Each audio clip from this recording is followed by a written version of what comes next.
teve o atentado, né, das Torres Gêmeas. Por acaso você estava na cidade. É verdade. Foi.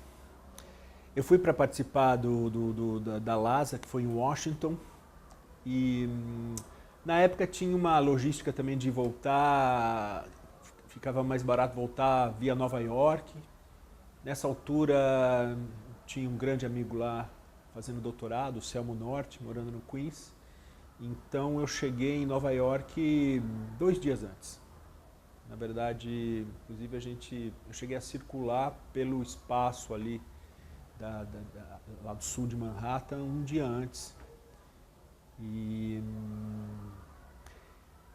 No dia mesmo que aconteceu, eu estava no Queens e me avisaram que estava já acontecendo na televisão. Nessa altura, uma das torres já tinha sido atingida, a outra veio a ser atingida e toda aquela movimentação posterior, né? Meu amigo Selmo estava lá perto, ele trabalhava lá perto e desceu, né, naquela altura para ver também o que estava acontecendo, e ele chegou a pegar, vamos dizer, ele estava próximo quando a primeira torre desabou, né?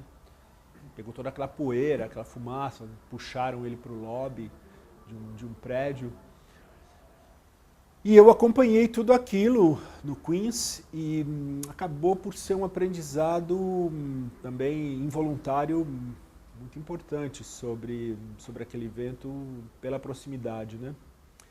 Porque tinha outros brasileiros, colegas, amigos meus que estavam por lá, mais isolados. O fato de eu estar na casa de um amigo que dominava a geografia, fazia universidade, me ajudou também a me locomover por ali e acompanhar os eventos posteriores de um jeito muito interessante. A cobertura da mídia ao vivo, né? Eu já assisti depois. O impressionante é que durante uma meia hora não se davam conta de que podia ser um atentado. Essa palavra só surge bem depois, parecia que tinha um acidente e tem uma transmissão famosa da TV que está ao vivo e bate o segundo avião e o repórter pensa que é um replay da imagem primeira. Então, assim, realmente foi uma coisa muito inesperada. Quando veio a informação do primeiro avião, achava-se que teria sido um avião de pequeno porte que bateu por acidente. Não se tinha essa dimensão. Realmente, só mais tardiamente que isso veio a se configurar. Porque foi alguma coisa que superou muito a imaginação, né? Essa que foi algo que depois foi... Agora, o que foi importante foi a vivência posterior, porque primeiro que foram proibidos voos durante vários dias, né? E a cobertura que se tinha, por exemplo, fora dos Estados Unidos era um pouco diferente do que acontecia em Nova York, né? Depois, conversando com amigos meus aqui no Brasil, a tendência aqui era se falar de um alarmismo, pessoas que estavam correndo para o supermercado, comprando coisas, quando na verdade não era exatamente isso que estava acontecendo, né? Tanto que quando eu saí ali pelo Queens, as pessoas estavam no bar acompanhando, mas não tinha um pânico como se imaginava olhando de fora. Claro que isso era um evento preocupante, causava uma... E eu fiquei vários dias, eu fiquei durante uma semana em Nova York antes de voltar. E nesse tempo, eu e o Selmo, a gente acompanhou vários eventos, né? Teve uma passeata, por exemplo, a Washington Square foi uma praça para onde confluíram pessoas que estavam ali inconformados com o que aconteceu. Iam ali se manifestar, mas gradativamente aquele espaço se tornou um espaço de manifestações, sobretudo da esquerda universitária. E ali se tornou um espaço de uma reivindicação política para que o evento não se desdobrasse numa guerra, como acabou acontecendo. E quinta-feira, se eu não me engano, quinta ou sexta, houve uma grande passeata que saiu da Washington Square. Não era enorme, mas era uma passeata bem expressiva, criticando a possível transformação daquilo numa guerra. E não saiu na mídia. a gente participou, chegamos em casa, assistimos a várias televisões, vários canais. Nessa altura, a CNN e outras emissoras estavam produzindo já um consenso em torno da necessidade dos Estados Unidos reagir na guerra contra o terrorismo e tudo mais. Então foi... Agora, por outro lado, também foi interessante perceber o modo... Apareceu também essa dimensão, digamos, do voluntariado, das pessoas que faziam um trabalho voluntário para, vamos dizer, superar ali os problemas. Eu tinha um encontro com uma amiga minha, a Sharon Zukin, que eu já falei aqui na entrevista, né? Num dia que o prefeito tinha proibido ou tinha recomendado que não se fosse a Manhattan, eu achei que não era o caso, mas a Sharon banalizou. Quer dizer, tinha todo um modo específico também dos americanos lidarem com aquele evento, né? Então, foi muito impressionante. Para fazer uma ponte com o interesse, né, do GEAC também com os ativismos urbanos. Você quer... perfeito, sim. Então, o tema dos ativismos urbanos, Celso, eu tenho sido procurado em sala de aula já há alguns anos por pessoas interessadas alunos interessados não só nas ciências sociais, mas de outras áreas, em pesquisar o tema dos coletivos. E isso é uma coisa que foi aparecendo de forma muito recorrente. Depois eu fui procurado por pessoas que começaram orientandos que começaram a pensar em projetos, né? Eu tenho atualmente um doutorando que eu oriento, o Daniel Caldeira, que trabalha com ativismos na cidade de São Paulo. Eu tenho uma orientanda também, a Gabriela Leal, que pesquisa o uso do grafite, mas fundou um tipo de grupo que atua no sentido de entender e intervir na cidade, na região do Minhocão. E o que foi chamando a atenção, sobretudo durante a gestão Haddad, que é uma gestão que finalizou agora, né, é uma eclosão de grupos, agrupamentos interessados em intervir no espaço público, em diálogo com uma gestão que, dentro de certos contornos, também voltou a pensar a questão da mobilidade urbana, abrir certos espaços para o uso no fim de semana, a transformação de determinados espaços em parques, né? Quer dizer, o Minhocão começou a se chamar de Parque Minhocão, a Paulista começou a ser aberta aos fins de semana. E, por fim, esse tema começou a despertar, assim, começou a ser alvo de pesquisas, né? Eu acho que, em boa parte, se relacionando com algo que aconteceu nas chamadas jornadas de junho, né? Porque, naquele momento, pelo menos em São Paulo e em Porto Alegre, começou como um movimento na luta pela melhoria da mobilidade urbana, né? Eram lutas contra o aumento da passagem de ônibus. Isso originou uma série de contestações que depois se desdobraram e se ampliaram, se proliferaram em várias cidades brasileiras de uma forma impressionante, também vamos dizer, com múltiplas demandas, né? Inclusive, eu me recordo de uma semana em que teve uma grande repressão em São Paulo contra os manifestantes e foi chamada uma manifestação no Largo da Batata, aqui em São Paulo, que foi muito expressiva, teve uma participação de mais de 100 mil pessoas no seu começo, migraram para vários lugares, né? Já existe um uso do espaço público diferente das manifestações anteriores, no quais, em geral, elas iam para um determinado lugar com um comício, isso não existe mais, né? Mas foi um dia em que eclodiram manifestações em várias outras cidades, em várias outras metrópoles, com desdobramentos muito interessantes e com posicionamentos políticos múltiplos, da esquerda até a direita. Isso que eu ia te perguntar aqui, em 2013, uma surpresa que teve, né, as jornadas dessa movimentação toda, de mesmo a classe política, os partidos políticos não saberem lidar com aquilo, né? Então, não seguia nenhuma orientação partidária, não tinha essas linhas tradicionais de ação, não passavam por aí. Alguns achavam que era uma coisa anarquista, no sentido político, mas talvez seja anarquista de, vamos dizer, de organização, ou de que se imagina que seja organização também. Às vezes as coisas não funcionam tão coletivamente quanto se imagina. Não sei, qual é a tua percepção dessa... Os coletivos, existem coletivos de tudo hoje em dia, né? Exato. Os alunos que vão fazer vestibular lá, quando perguntam, tem coletivo aqui? Querem saber se tem coletivo aqui. Sim. Tem coletivo de tudo, de mulheres, de negros, de todos os coletivos que você imaginar. Exatamente, eu acho que na época tinha uma discussão que também se desdobrou do uso das redes sociais para construir determinados consensos, uma certa quebra da hierarquia ligada à sindicatura.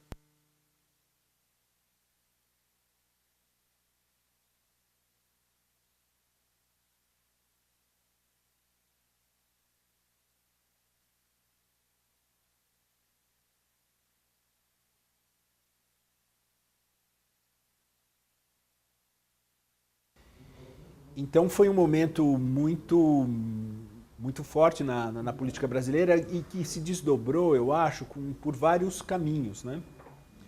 Eu acho que... Nem todos de esquerda. Nem todos de esquerda, exatamente. Por exemplo, as manifestações contra a ex-presidente Dilma, em parte, tem uma certa relação com esse uso do espaço, o que faz, inclusive, com que setores de esquerda critiquem o junho de 2013. Mas, ao mesmo tempo, você também tem vários coletivos com posicionamentos mais de esquerda que também tem uma relação com esse momento. E é algo que eu acho que aumentou significativamente ao longo do ano passado, no processo de impeachment, quando, então, na verdade, uma série de novas manifestações aconteceram nas ruas, mas também ocupando os espaços públicos, né? Eu, particularmente, estou interessado nesse momento em pesquisar o modo como a cidade vem sendo ressignificada, num certo sentido, por essas ocupações, né? Porque o tema do espaço público é um tema clássico nos estudos urbanos, mas talvez a gente tenha que prestar atenção no modo como isso está sendo agora redimensionado por esses grupos, né? Quais as continuidades e descontinuidades também, né? O próprio tema ativismo, num certo sentido, representa um rompimento com o tema com a figura do militante. Mas é interessante que, ultimamente, tem aparecido também alguns debates, a própria crítica ao tema ativista. Quer dizer, como se o ativista já tivesse, num certo sentido, capturado por algumas tendências e hoje já se quer reinventar, superando essa denominação. Então, é um campo muito interessante que tem me interessado, com todos os desafios que isso representa também do ponto de vista da pesquisa, né?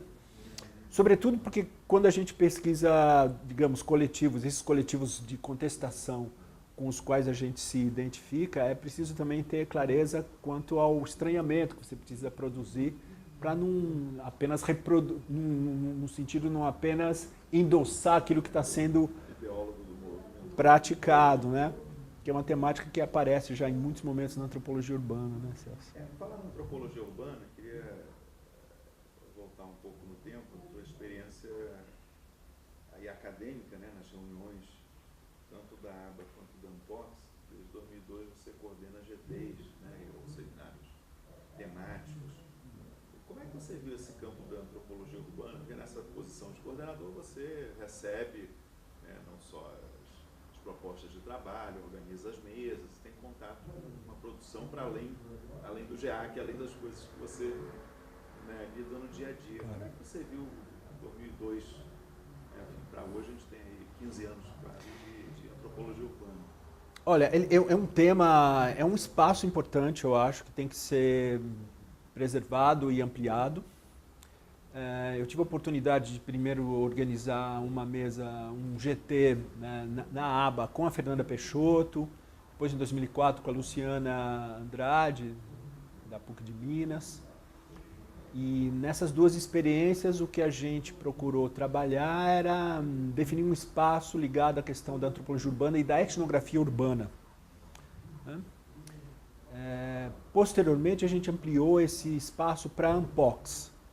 Então, entre 2007 e 2010, eu coordenei um GT também ligado à questão dos estudos urbanos, da antropologia, da sociologia urbana na Ampox, com a Laura Graziella. e depois esse IGT passou para a coordenação da Cristina Patriota, da UNB e da Mariana Cavalcante, do Rio de Janeiro. E eu acho, Celso, que é um campo importante, é um campo com muita demanda, mas eu acho que é um campo, comparando, por exemplo, com outros campos, as questões teóricas, existe uma dificuldade de você definir uma espécie de consolidação de certas questões que passariam para frente para os outros estudos com mais densidade. O que eu quero dizer é que uma dificuldade que eu sinto na antropologia urbana é que determinadas pesquisas que são realizadas, elas não ficam, digamos, fixadas como referências, e existe uma tendência de novos pesquisadores um pouco reinventarem a roda e perderem um pouco. Claro que eu estou falando de uma forma muito genérica, existem tendências, existem campos que têm se constituído, né, ligadas a essas áreas aí que eu já falei em outro momento da entrevista, né, ligadas, por exemplo, às tendências instituídas pelo Gilberto Velho, Antônio Arantes, Magnani.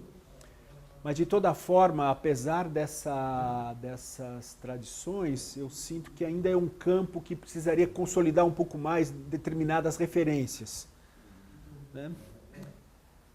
Que seria importante a gente... E acho que é uma coisa que eu tenho trabalhado muito com parceiros, né, e parceiras nesses fóruns, que é justamente pensar os pressupostos das etnografias, pensar as pesquisas, né, quer dizer, o que as etnografias mostram, pensar as teorias que dialogam de forma mais apropriada com essas dimensões, né, e tem sido, acho que, um espaço importante, mas com todos esses desafios que se colocam constantemente, né. Você acha que esses desafios que você está identificando, eles são nacionais, quer dizer, isso acontece no Brasil ou também fora? Mas a tua experiência, por exemplo, quando você passou um tempo na Holanda, né, Universidade de Leiden, então, você tem contato com pessoas que estudam questões urbanas em geral, então, você acha que esse Olha, eu diria o seguinte... geral do que... Eu acho que a tradição de antropologia urbana, o Gilberto Velho já falou isso uma vez, né? A tradição da antropologia urbana no Brasil é muito forte, às vezes mais forte que em outros contextos, né? A gente tem nos Estados Unidos uma tradição, mas o Brasil tem uma tradição de estudos urbanos na área da antropologia muito significativa, que não é algo que, num certo sentido, se reproduz necessariamente em outros contextos, né? Você falou agora da minha experiência na Holanda, né? Por exemplo, eu fui professor visitante na Universidade de Leiden em 2010, né? Uma coisa que eu percebo é que, por exemplo, você não tem uma tradição de antropologia urbana na Holanda muito reconhecida, né? Quando você fala em antropologia, você fala em etnografia, vem muito essa dimensão dos estudos clássicos, dos estudos além-mar, dos estudos com sociedades de pequeno porte, não ocidentais. Exatamente. Ao contrário, por exemplo, do que acontece na França, onde você tem estudos, autores ligados à antropologia urbana, Colette Petonnet, Michel Augier, então são campos que se constroem, né? Mas são campos localizados, né? Talvez na Europa, a França seja o país onde você tem um pouco mais essa tradição um pouco mais consolidada, né? Ao contrário do que acontece no Brasil, onde eu acho que essa ideia da antropologia de nós mesmos, que é uma marca da antropologia brasileira, se traduz também numa antropologia significativa de uma antropologia urbana sobre a cidade, sobre nós mesmos enquanto citadinos.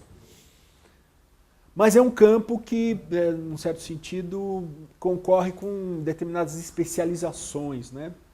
Então, por exemplo, a antropologia da violência, a antropologia de gênero, tende a, num certo sentido, se autonomizar e, num certo sentido, acabar por atrair excelentes etnógrafos urbanos que acabam dialogando com tendências um pouco mais circunscritas do que um estudo mais abrangente sobre a cidade.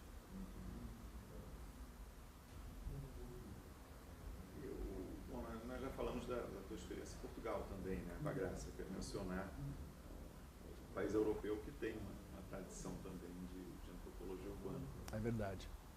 No caso também, teve influência direta do Gilberto, que era ali do lado, que foi Sim. lá e fez muitas pontes, e depois isso aí que você também mantém até hoje um contato. É verdade, tinha me esquecido, eu comentei da França, mas sim, Portugal também é um espaço. Aí Em escala menor? Em escala menor, mas num diálogo muito significativo com o Brasil, né? Que é um diálogo em português, né? Exatamente. Nos últimos anos, com a facilidade, bom, agora se encerrou, espero que temporariamente, mobilidade de pós-doutorado, sanduíche, muita gente foi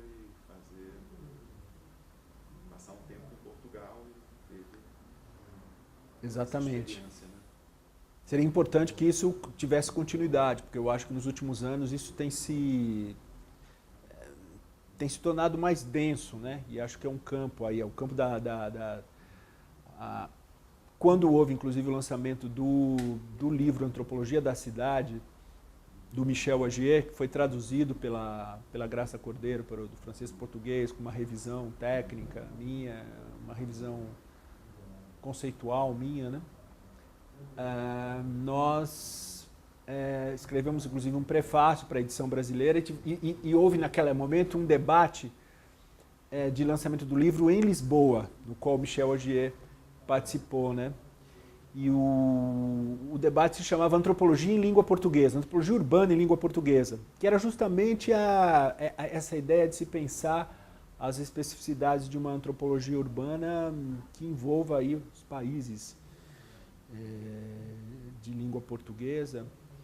E mesmo a participação do Michel Agier nesse campo é interessante, porque ele morou 7 anos em Salvador, né? Então, ao produzir suas pesquisas em Salvador, ele inclusive na época dialogava muito com autores brasileiros. Então ele tem também, embora seja um antropólogo francês, ele tem a obra dele tem um debate bastante interessante no que diz respeito ao Brasil com a antropologia, as ciências sociais brasileiras, né?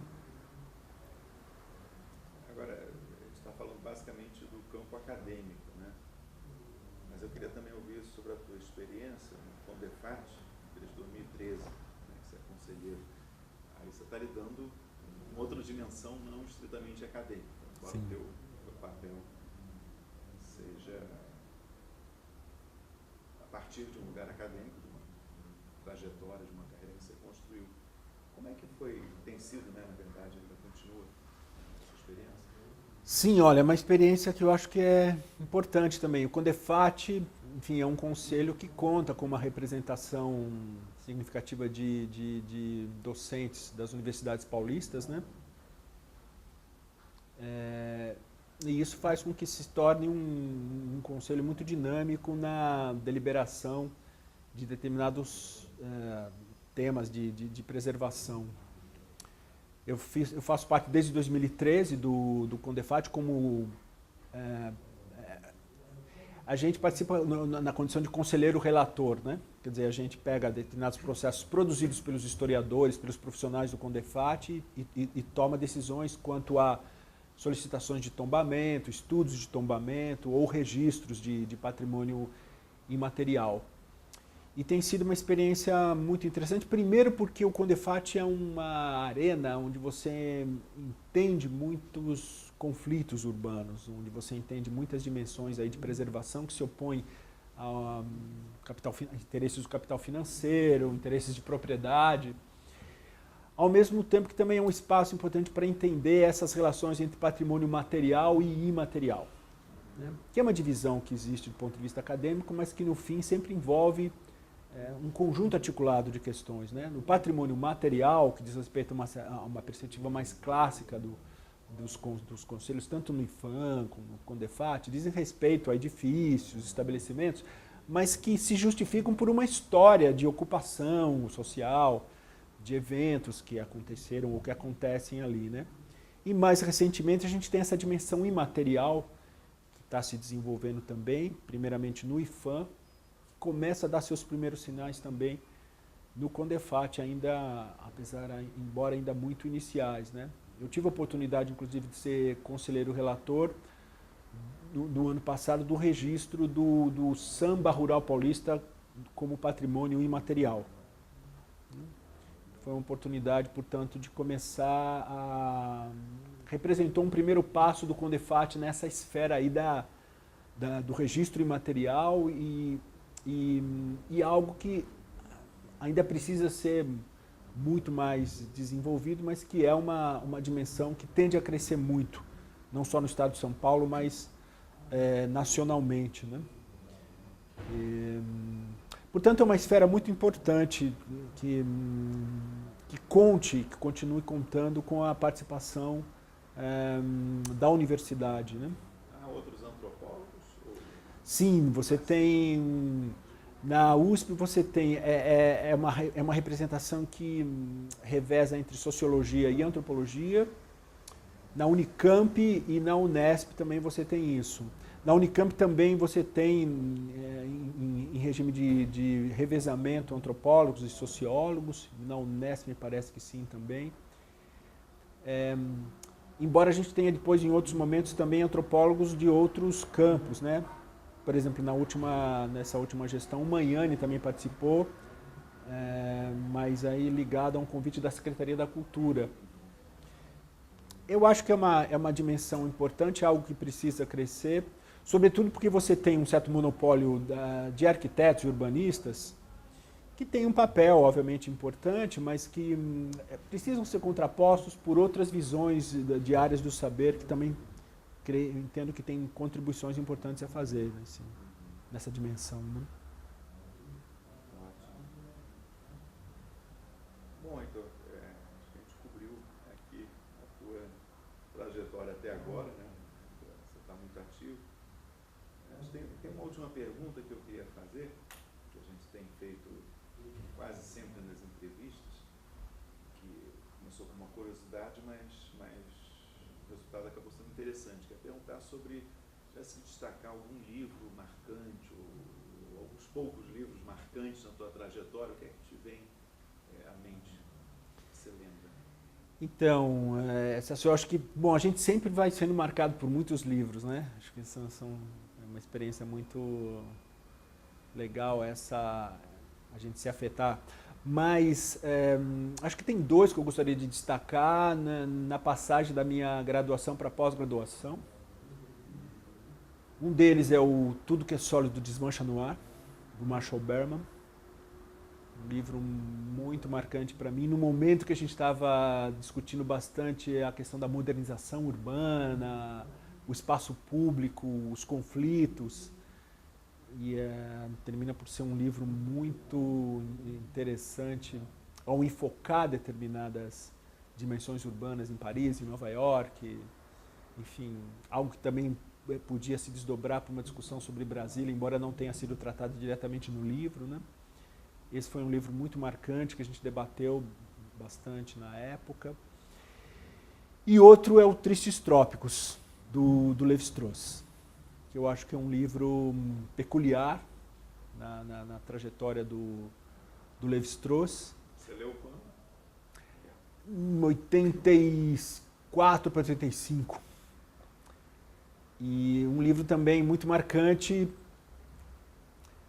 Não é um livro, digamos, considerado ortodoxo do ponto de vista científico, né, do estruturalismo, mas um livro que discute muito a experiência do Lévi-Strauss como viajante, ao mesmo tempo também aborda a experiência dele em determinadas cidades brasileiras, incluindo São Paulo, né? Eu acho que esses são dois livros que naquele momento me influenciaram bastante, né? Embora assim, a dimensão da viagem pela literatura é algo que a gente tem que se abrir a vida toda, né? Ótimo. Obrigado, Celso.